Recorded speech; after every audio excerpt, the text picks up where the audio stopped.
Assalamualaikum warahmatullahi wabarakatuh. Alhamdulillahirrabbilalamin. Wassalatu wassalamu ala asrafil anbiya'i wal mursalin wa ala alihi wa ashabihi rasulillahi ajma'in. Rabbi shrah li sadri wa yassir li amri wahlul 'uqdatam min lisani yafqahu qawli.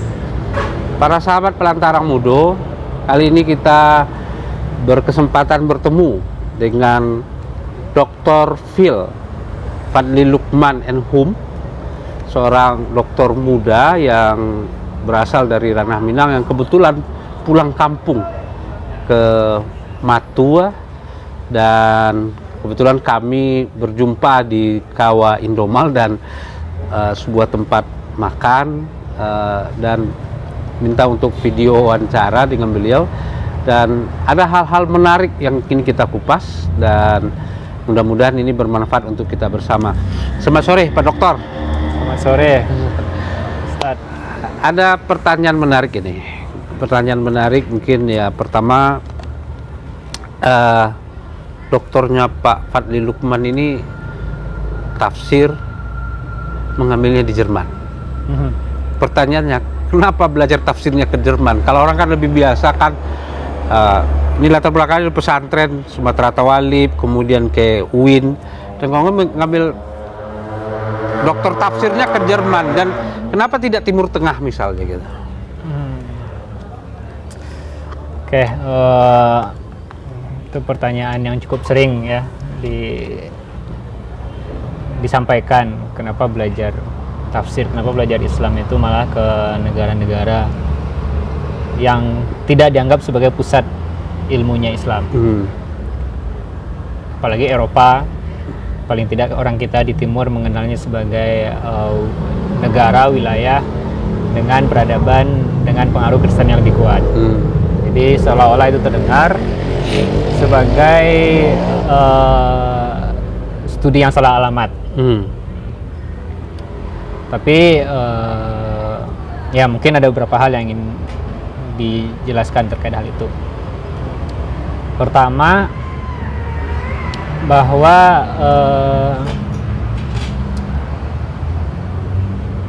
sejak generasi sangat awal sekali, Al-Quran itu sudah menjadi konsumsi bukan hanya oleh Muslim tapi juga non-Muslim, dengan dinamika yang naik turun, dinamika kesarjanaan yang dekat, atau dinamika apologetik ideologis, beradu argumen, perang adu urat leher, adu pemikiran.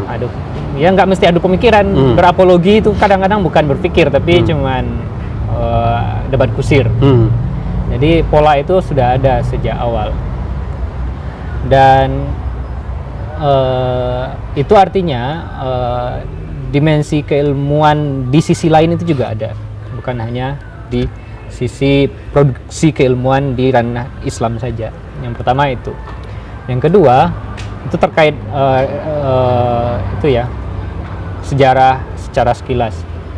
Yang kedua, posisinya kita sebagai pelajar, misalnya saya sebagai pelajar studi Quran, itu punya tanggung jawab untuk mengenal perkembangan kesarjanaan Quran dimanapun oleh siapapun. Tentu punya tanggung jawab untuk mengenal perkembangan tradisi keilmuan bidang apapun ya, Islam, tafsir, fikih, kalam, yang tumbuh dan berkembang di Timur Tengah atau di mana. Tapi juga punya tanggung jawab untuk mengikuti perkembangan yang sama di Eropa, di Amerika, sebagai seorang pelajar. Sebagai masyarakat beragama ya nggak perlu. Yang penting mengetahui segala hal seluk-beluk tentang ibadah harian yang wajib, ya udah cukup. Tapi sebagai pelajar yang terjun dan menjadi expert di bidang itu, juga punya tanggung jawab untuk mengenal bagaimana sih diskursus keilmuan tentang Islam yang diproduksi di luar wilayah Islam itu. Itu juga tanggung jawab tersendiri. Tentu ini bukan dalam artian menuntut ilmu untuk diceramahkan di masjid, bukan. Tapi menuntut ilmu untuk berdialog dengan sesama sarjana tentang materi-materi yang sedang didiskusikan, yang itu bisa jadi udah sangat detail, kecil, mendalam, sangat spesifik yang tidak lagi berkaitan dengan kehidupan praktis di masyarakat. Sebagai pelajar punya tanggung jawab untuk itu. Itu ya yang kedua. Yang ketiga, pilihan mengapa misalnya Jerman. Jerman adalah negara di Eropa yang memiliki tradisi kesarjanaan Quran yang paling kuat dibanding negara-negara Eropa lainnya. Akar orientalisme Quran itu ada di Jerman.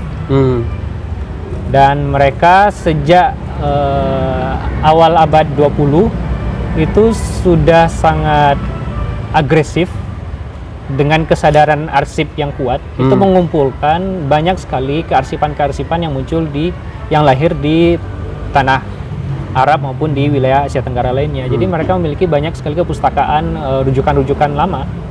Jadi ketika misalnya saya belajar Quran, nggak belajar Quran mungkin dalam pendengaran masyarakat umum ya kayak belajar kepada kiai gitu ya. Tapi ini bukan dalam konteks itu, tapi pengkajian secara, apalagi di level S3 itu kan udah pribadi belajarnya. Itu bukan berarti saya tidak mendapatkan buku-buku tafsir yang ditulis oleh ulama-ulama Islam. Dan emang pada faktanya emang itu aja, tetap yang dipelajari, yang dibaca ya tetap buku yang sama, literatur yang sama, perpustakaannya tetap dipenuhi oleh Ibnu Katsir, At-Tabari, Zamakhsyari, Ibnu Qutaibah dan sebagainya. Kalau datang ke perpustakaan malah mungkin itu lebih lengkap daripada perpustakaan di kampus-kampus. Di Bukit Tinggi mungkin nggak punya itu. Nggak tahu, saya pernah berbincang dengan beberapa teman-teman nggak punya itu literatur tafsir yang sangat besar, misalnya Al-Kasyaf atau kitab-kitab tafsir yang lainnya. Dan di situ banyak sekali perpustakaan yang memiliki akses untuk itu. Jadi itu hal lainnya. Hal berikutnya tadi udah disampaikan juga, ini belajarnya sudah di level yang sudah cukup atas, itu artinya kita belajar pribadi. Itu bukan lagi belajarnya seperti menampung air curahan hujan, tapi udah seperti menyusun, bikin taman lah. Kita mengambil bunga ini ditaruh di taman itu, dan kita posisinya tidak sebagai orang yang menampung, tapi sebagai orang yang melihat dan meramu dan mengumpulkan dan menilai gitu. Jadi tidak dalam artian seperti pembelajaran di tahap awal, bahwa kita itu dibentuk oleh guru misalnya. Kalau di SMP, di SMA kan seperti itu. Tapi kalau udah di level pendidikan itu kita sebenarnya penelitian, bukan belajar. Bukan belajar dalam bentuk tradisional, dalam bentuk bagaimana kita memahami kata belajar. Mungkin itu jawaban yang cukup common, yang cukup jelas buat masyarakat umum. Selama belajar di Jerman, karena kan memang Pak Dr. Fadli Lukman punya tradisi juga belajar di pesantren. Ya. Kemudian juga melanjutkan ke perguruan tinggi Islam yang ada di negeri ini. Apa perbedaan yang fundamental lah? Bagaimana orang belajar Islam di situ dengan bagaimana kita belajar Islam di sini gitu? Tradisi intelektualnya memang berbeda. Tradisi intelektual studi Islam di Eropa itu historical, mempelajari kesejarahan. Jadi mereka tidak belajar untuk mengimani, tapi belajar untuk memahami.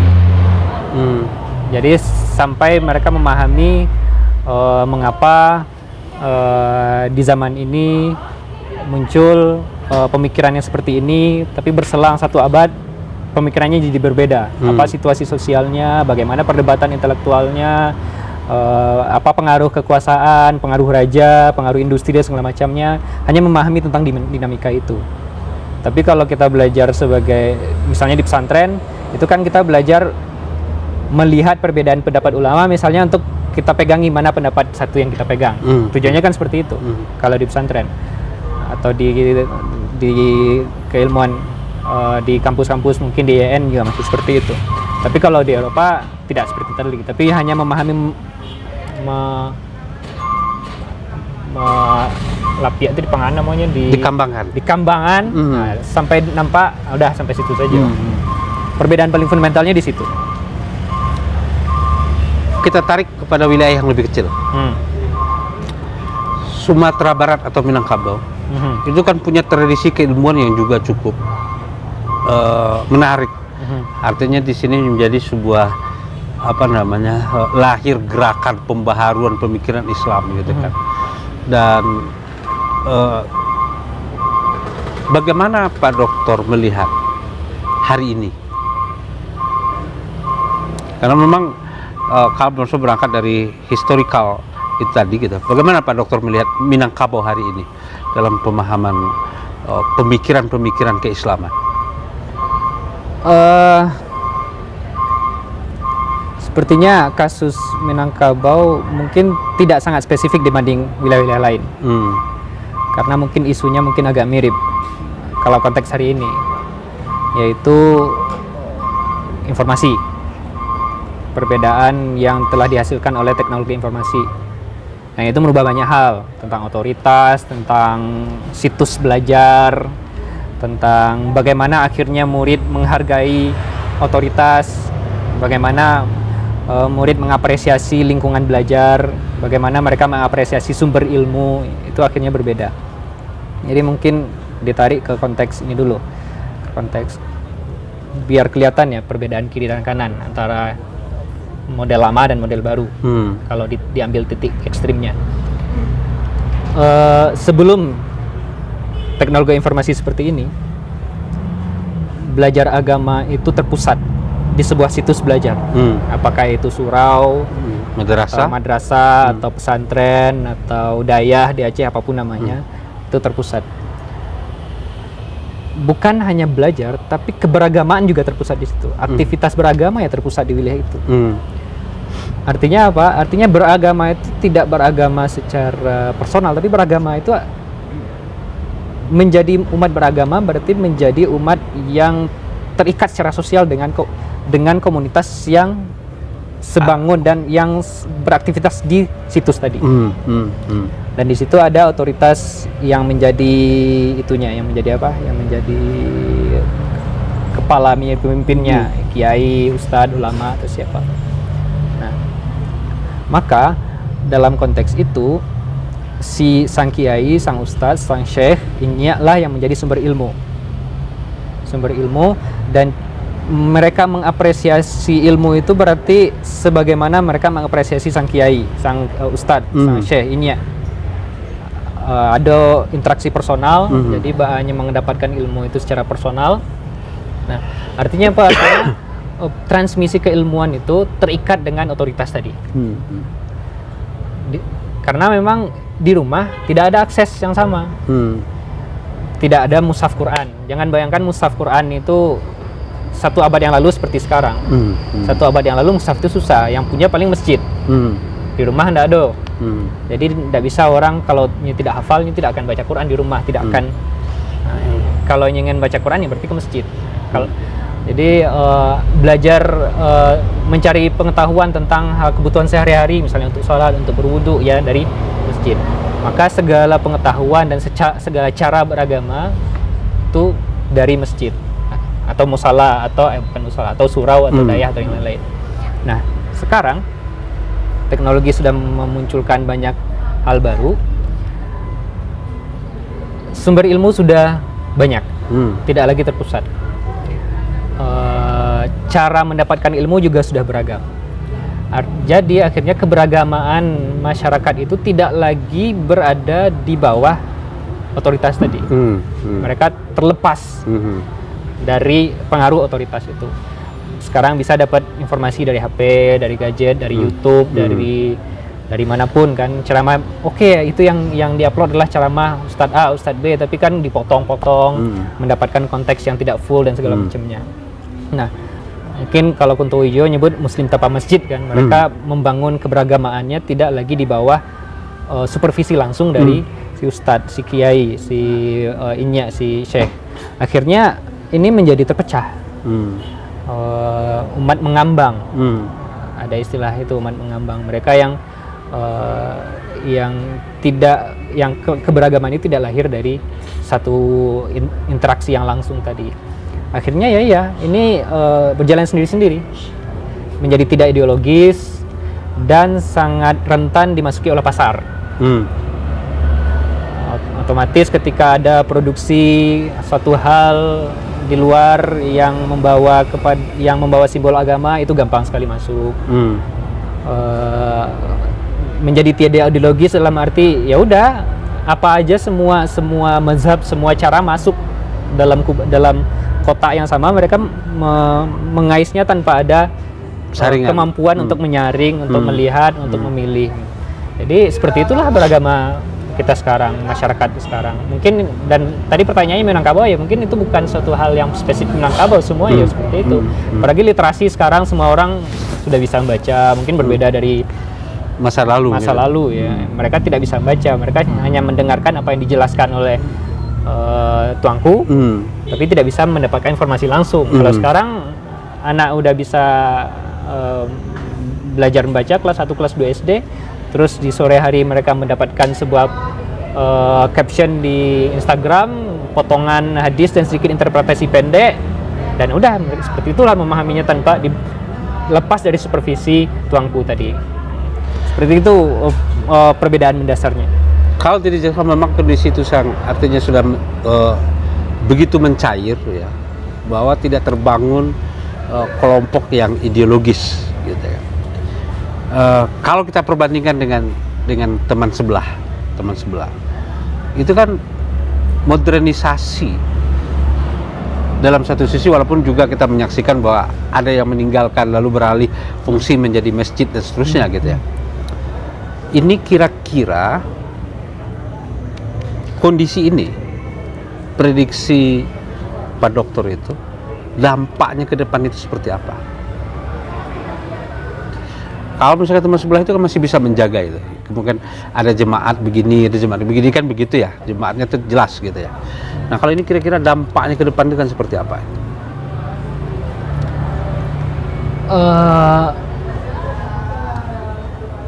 Sepertinya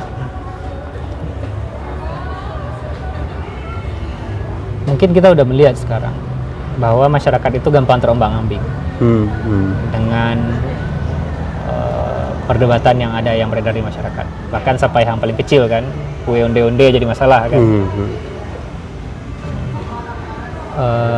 Tapi itu gimana ya? Tadi masalah ideologis tadi ya. Di satu sisi ada perkembangan politik yang sedikit berbeda aja dalam masyarakat Muslim secara umum di dunia. Misalnya di zaman Teuku Usmani misalnya, dinasti itu, perjalanan politik bukanlah politik yang mengandalkan suara rakyat. Jadi kebijakan itu ada di keluarga elit, keluarga royal kan. Jadi permainan isu politik mungkin tidak akan begitu kuat karena ada dukungan dari masyarakat atau tidak, kekuasaan raja absolut. Tapi pergeseran menjadi diadopsinya demokrasi secara luas oleh negara di banyak tempat termasuk negara-negara Muslim, pada akhirnya isu politik itu akan semakin menjadi, bagi masyarakat umum itu akan menjadi isu agama juga, atau sebaliknya. Jadi ini sisi ideologis yang lain. Masyarakat Muslim kalangan menengah biasanya mereka tidak ideologis, bagi mereka menjadi Islam itu ya Islam saja, tanpa ada kelompok-kelompok ini mau mazhab apa dia nggak tahu, mau kelompok ini Muhammadiyah seperti segala macam dia nggak tahu. Ya udah, yang penting konsumsi saja segala konten keberagamaan di sosial media, ya sudah, begitu modelnya. Tapi di sisi lain ada perkembangan politik di mana simbol-simbol keberagamaan ini, karena perkembangan politik ini butuh dukungan masyarakat, akhirnya simbol keberagamaan itu rentan digunakan untuk mendukung, mengambil suara masyarakat. Yang terjadi efeknya adalah simbol-simbol keagamaan akan semakin sering kita perhatikan dalam setiap perdebatan politik, yang akhirnya masyarakat juga akan semakin terombang-ambing terhadap hal itu. Mungkin itu. Nah, bagaimana untuk mengatasinya ini? Hingga saat ini saya mungkin agak itu ya. Itu emang gerak sejarah yang mengkondisikan kita seperti itu. Jadi cara mengatasinya yang secara fundamental bisa mengatasi hal itu mungkin susah. Tapi paling tidak beberapa hal yang mungkin bisa kita lakukan yang semoga bisa mengatasi masalah itu adalah memperkuat civil society, organisasi kemasyarakatan. Karena organisasi-organisasi itu adalah mereka yang langsung hidup di nadi masyarakat dan biasanya punya posisi tawar kepada elit. Jadi dengan menguatnya civil society itu diharapkan itu bisa mengontrol elit dan sekaligus menyambungnya dengan masyarakat, dengan syarat organisasi kemasyarakatan ini juga mau dan mampu untuk menarik diri untuk terlalu politis. Terlalu politis? Ya. Maksudnya? Bukan berarti melepas diri di politik, bukan politik seperti itu, tapi mau menahan diri dan mampu untuk menghindari politik praktis yang orientasinya kekuasaan yang pertama. Tapi seperti itu. soalnya berpolitik untuk mempengaruhi kebijakan lah ya. Gitu? Ya, mempengaruhi kebijakan, bukan untuk kalkulasi tentang untung rugi, memperbaiki ekonomi. Iya benar, memperbaiki ekonomi pengaruh, tapi itu bukan satu-satunya kan. Jadi mungkin dengan itu caranya. Nggak tahu di Minangkabau ini apa civil society yang benar-benar kuat dan hidup di nadi masyarakat itu apa. Kalau organisasi itu ada, saya rasa itu bisa mengontrol masyarakat tadi dari segala kerugian yang ada, dan sekaligus juga menjadi kontrol bagi elit politik kekuasaan untuk bisa mempengaruhi keputusan-keputusan politik yang orientasinya emang keumatan, bukan lagi orientasi yang sangat pragmatis sekali. Banyak hal-hal yang bisa kita bincangkan, misal perdebatan yang belum selesai sampai sekarang terkait merestorasi Minangkabau dalam bentuk nagari, bagaimana problem-problem tentang tanah yang lagi hangat sekarang ini, bagaimana memperbaiki atau mengatasi problem tuntutan untuk memformalkan kepemilikan tanah dan kebudayaan kita yang menghargai tanah sebagai hak kelola kaum, bukan hak milik. Hal-hal seperti itu yang harus diperbaiki, yang harus perlu dicarikan solusinya lewat civil society tadi. Kita agak bergeser ke sini. Hari ini mulai ada fenomena bahwa identik beragama itu kan terhadap simbol. Artinya memang kan dianggap berjilbab dalam atau bercelana cingkrang, ya, kemudian mungkin dengan identitas-identitas tertentu. Dan ini kan dulu-dulu tidak pernah dijumpai di zaman-zaman Orde Baru, ya. Kita nggak tahu sebelum-sebelumnya, kita juga tidak punya literatur, walaupun juga ada syekh dulu. Syekh itu yang memakai sorban, tapi ada juga yang memakai pentolan kalau dalam saya pakai gitu kan. Nah, tapi apa yang dilihat hari ini menurut pengamatan Pak Doktor, kenapa menguatnya simbol-simbol itu hari ini? Manusia Indonesia itu emang sekarang itu semakin tumbuh menjadi manusia yang termediasi, manusia yang termedia, yang menilai sesuatu dari media, menilai sesuatu dari benda, bukan dari manusianya, dari benda yang ada di sekitarnya. Benda apa yang di sekitar kita? Ya pakaian, harta, jabatan. Jadi manusia itu didefinisikan lewat benda yang ada di sekitarnya. Dan itu begitulah pertumbuhan kita sekarang. Mengapa simbol-simbol itu menjadi penting? Mengapa jenggot menandai sesuatu, panjang celana menandai sesuatu, warna baju menandai sesuatu, dan segala macamnya. Dan itu sepertinya berkaitan dengan yang pertama, model keberagamaan yang tadi, yang sudah lepas kontrol, lepas dari supervisi tuanku tadi. Yang pertama itu. Jadi, tapi itu juga berkait kelindan dengan upaya politis kekuatan tertentu untuk menampilkan diri. Sepertinya cara dalam konteks sekarang, kalau untuk memperkenalkan itu perlu brand. Dan salah satu cara menampilkan brand itu adalah dengan simbol-simbol. Dan simbol-simbol ini ketika sudah masuk ke perdebatan yang sedikit ideologis, seolah-olah simbol itu juga jadi ideologis.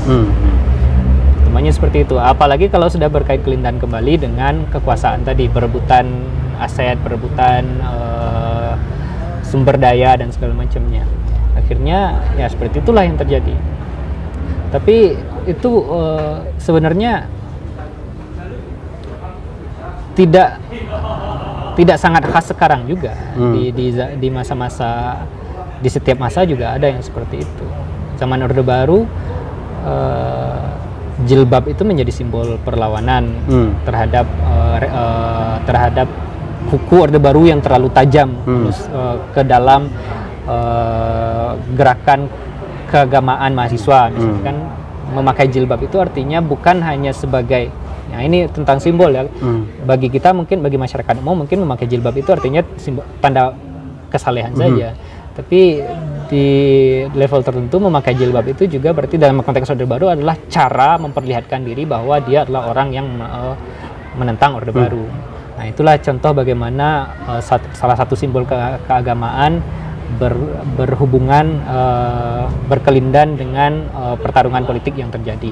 Saat sekarang ini juga seperti itu kan.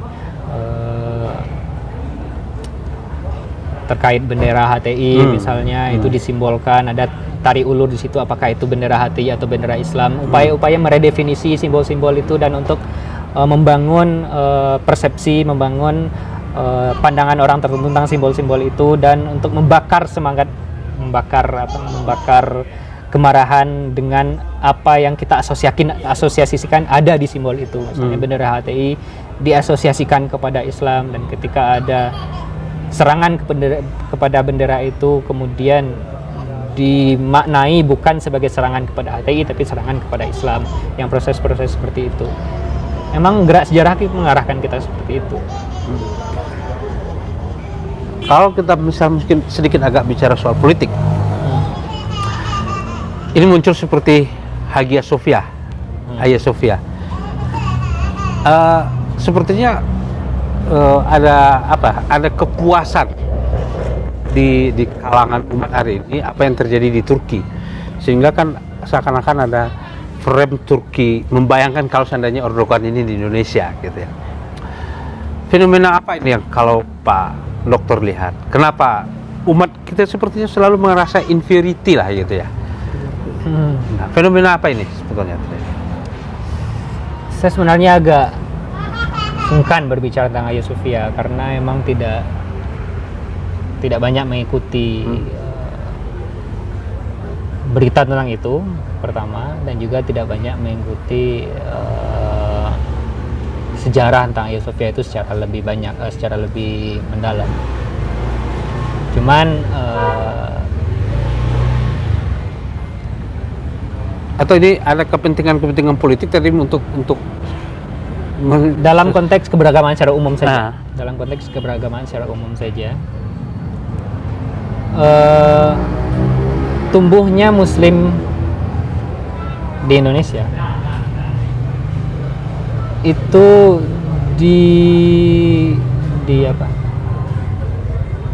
ditemani atau dikasih modal, apa ya pasalnya, istilahnya. Kita itu tumbuh dalam ide membenci Kristen misalnya. Dan itu tidak bisa disesali juga karena emang Belanda itu bagi orang Islam itu bukan hanya penjajah, tapi juga bukan hanya penjajah yang meraup harta di tanah Indonesia, tapi juga misionaris Kristen misalnya. Jadi mereka itu bukan hanya zalim, tapi juga kafir. Gitu. Jadi begitulah iklim kebencian yang terbangun bagi kita. Dan narasi-narasi tentang itu dikembangkan terus, narasi perang salib misalnya dinaikkan terus-menerus, diproduksi ulang terus-menerus. Misalnya Saladin, tokoh Saladin dianggap sebagai sangat heroik sekali, padahal dia juga bukan salah satu tokoh paling penting di peta silsilah kerajaan. Dia bukan tokoh yang paling penting, tetapi karena dia itu menjadi salah satu tokoh penting dalam peristiwa yang berkaitan dengan Kristen misalnya, cerita dia diproduksi dan diglorifikasi. Jadi itulah bentuknya. Jadi makanya wajar ketika ada terjadi masalah tentang Hagia Sophia sekarang ini, ada semacam apa ya? Ya kita udah tumbuh seperti itu, akhirnya mendapatkan ibarat haus dapat minum. Seperti itulah yang terjadi. Jadi kalau iklim keberagamaan kita tidak tumbuh dalam model kebencian, mungkin saya rasa tidak akan. Mungkin akan berbeda cara pandangnya. Sebagai seorang yang menekuni tafsir Quran, kemarin itu menguat kembali soal perlu kembali Quran itu diterjemahkan dengan hal-hal yang lebih pas. Karena ada tafsiran kemarin itu kan soal jihad misalnya, dan dipakai sebagai dalil-dalil gitu ya. Ini apakah tafsir yang diproduksi oleh Departemen Agama itu yang tidak pas, atau memang ada sesuatu yang perlu mendasar diperbaiki kalau menurut Pak Dokter terkait jihad? Terjemahan ya, bukan tafsir, terjemahan.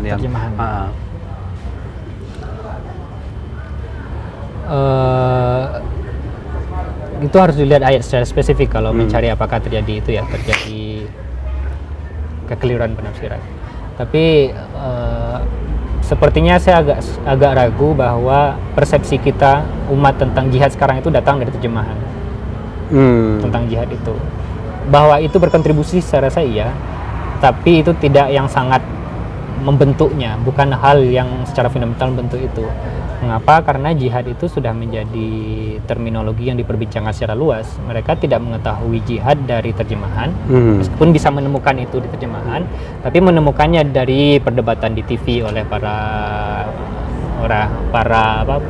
pembicara lah ya, debater di TV. Saya tidak mau bicara karena di TV itu kan mereka berdebat saja semua. Apakah dari Facebook, apakah dari yang macam-macam. Nah, terjemahan posisinya adalah sesuatu yang kemudian mengkonfirmasi apa yang mereka dengar. Mereka mendengarnya dari luar, terus melihat di terjemahan, oh mereka menemukan itu, oh iya benar ternyata ini ayatnya.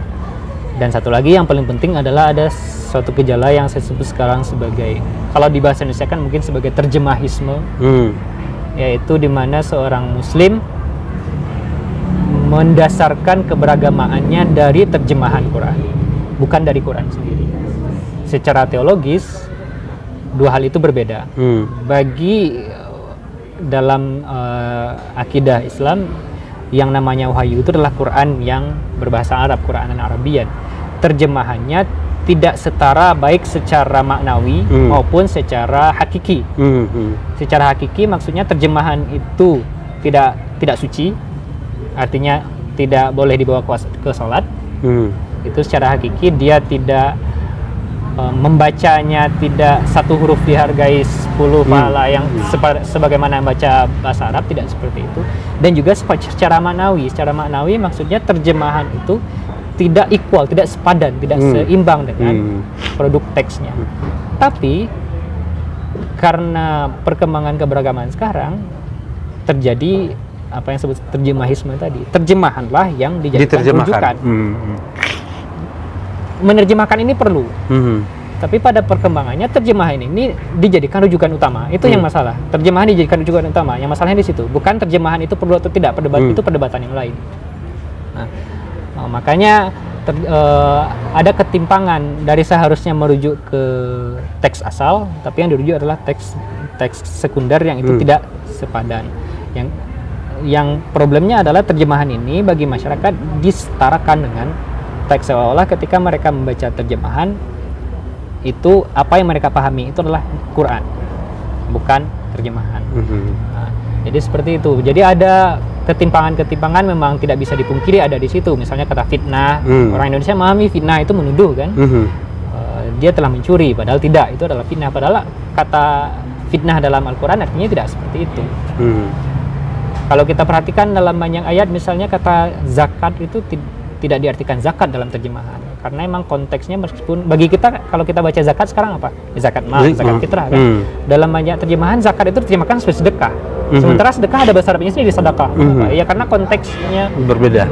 Jadi hal-hal seperti itu dalam terjemahan memang tidak bisa mengungkap semua hal. Itu bukan hanya problem antara kitab suci dan bahasa non suci saja, tapi antara terjemahan novel aja itu juga tidak akan menghasilkan model yang berbeda. Jadi seperti itu kalau problem terjemahan. Itu bukan terjemahannya yang bermasalah. Bisa jadi terjemahan ini bermasalah, tapi kita harus cek satu persatu.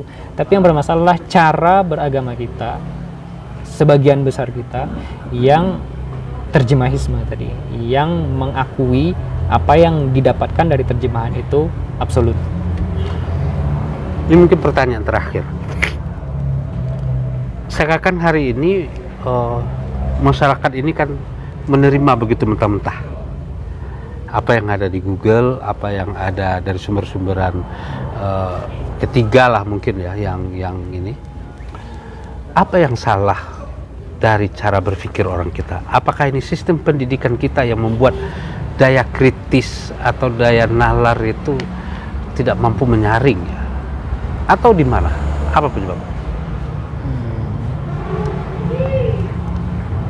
Memang kita harus belajar berpikir. Dan saya tidak tahu apakah sekolah itu mengajarkan berpikir. Apakah sekolah atau pendidikan kita mengajarkan kita untuk berpikir atau untuk menjadi alat? Mungkin salah satu problemnya di sana. Kalau kita tidak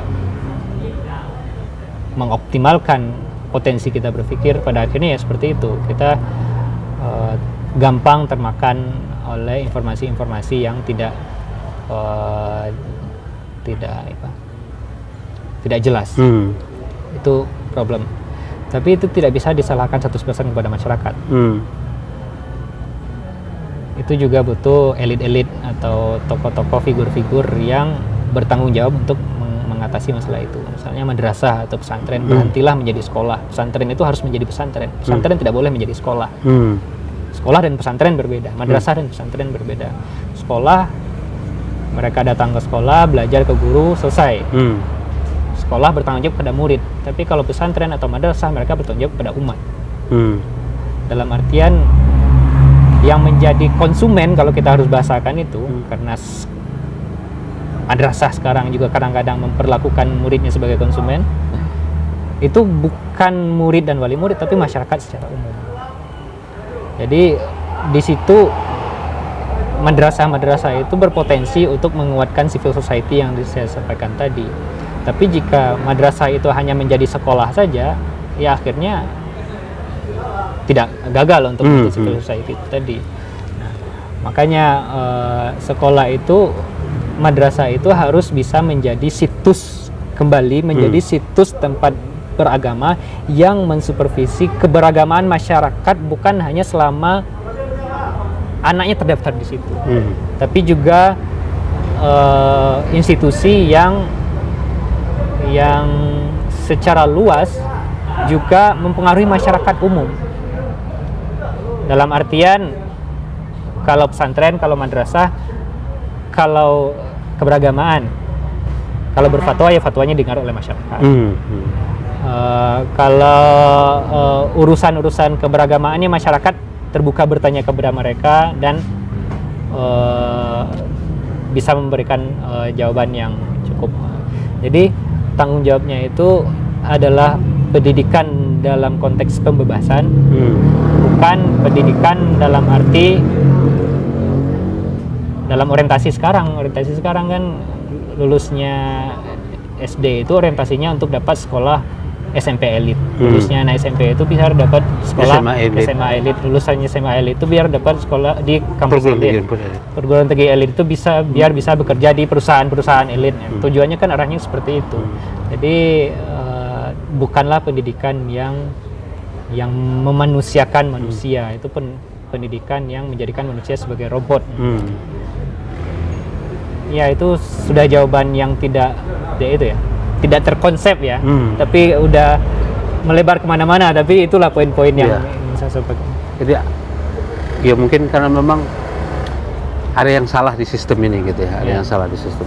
Oke, Pak Dokter, terima kasih banyak karena memang waktu juga terbatas. Mudah-mudahan ini menjadi suatu sudut pandang yang membukakan kembali pikiran siapa saja yang melihat ini untuk melihat bahwa ada sesuatu yang perlu kita perbaiki gitu ya. Dan mudah-mudahan ini bermanfaat, dan selamat kembali ke Jogja, dan mudah-mudahan akan terus berkontribusi. Dan pemirsa, beliau ini adalah salah satu putra ranah Minang yang cukup berprestasi, luar biasa lah, kalau menurut saya itu luar biasa. Masih di bawah usia 30 ya, kemudian sudah menyelesaikan PhD-nya, dan mudah-mudahan kembali ranah Minang ini akan melahirkan tokoh-tokoh pemikir yang berbicara di pentas nasional maupun internasional. Dan akhirnya kami ucapkan billahi fisabilil haq, fattaqullaha mastata'tum. Assalamualaikum warahmatullahi wabarakatuh. Waalaikumsalam warahmatullahi wabarakatuh.